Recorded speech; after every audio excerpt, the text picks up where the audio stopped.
هل نحن على أعتاب حرب شاملة؟ ترامب يوجه إنذاراً نهائياً لإيران.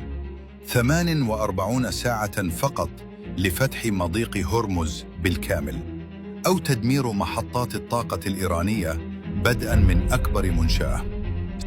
الرد الإيراني لم يتأخر. صواريخ تنفجر في عراد وديمونة جنوب إسرائيل، والحصيلة عشرات الجرحى ودمار هائل. نتنياهو يعترف إنها ليلة عصيبة جدا في الحرب من أجل المستقبل.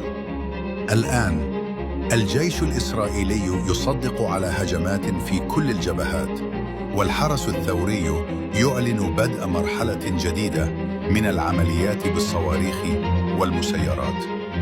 المنطقة تنفجر، فهل نحن أمام الساعات الأخيرة قبل الارتطام الكبير؟